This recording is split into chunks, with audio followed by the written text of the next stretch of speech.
बड़े कमाल की बात कही है कि जिसका मन मस्त है उसके पास वाकई में समस्त है।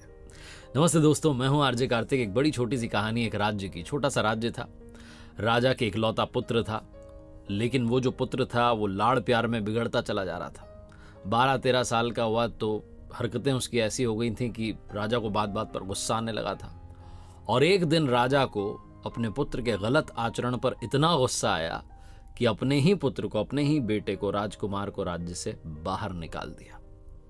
राज्य से उसे बाहर निकाल दिया, देश निकाला दे दिया।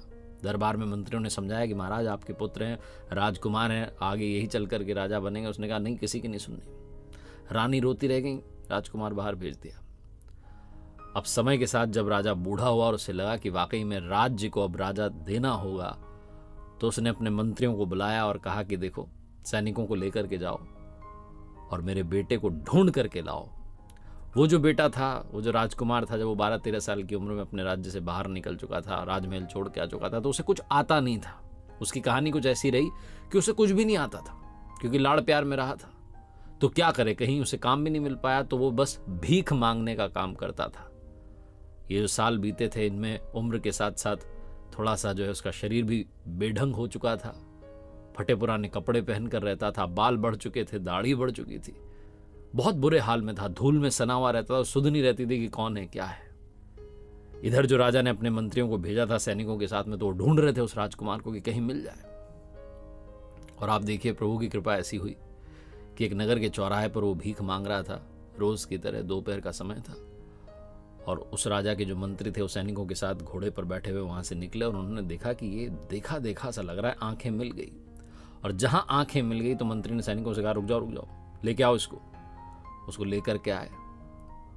उसको जो है थोड़ा सा उसकी धूल को हटाया गया, और हाथ पर से जब धूल हटाई गई तो हाथ पर था राज चिन्ह, जो कि सिर्फ राजकुमार के ही हाथ पर था।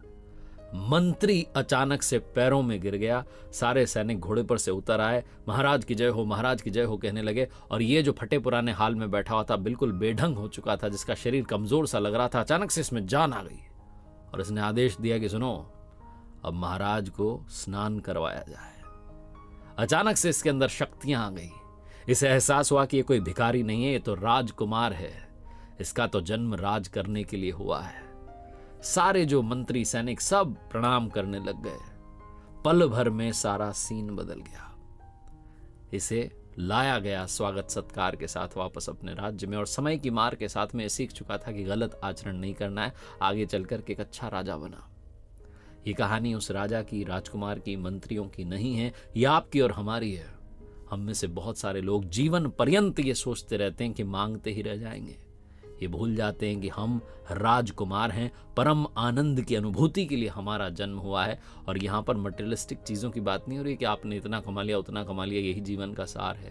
परम आनंद से मेरा मतलब है कि मोक्ष प्राप्ति, निर्वाणा जिसे कहा गया है।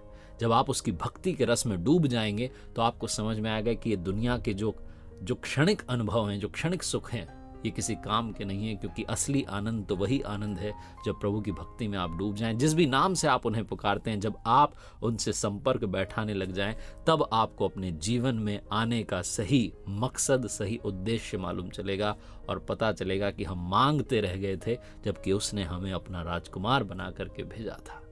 एक बार फिर से वही बात जो अक्सर आपसे कहता हूं, ऊपर वाले के आशीर्वाद, अपनी मेहनत, अपनों के प्यार के साथ कर दिखाओ जैसा कि दुनिया करना चाहे आपके जैसा।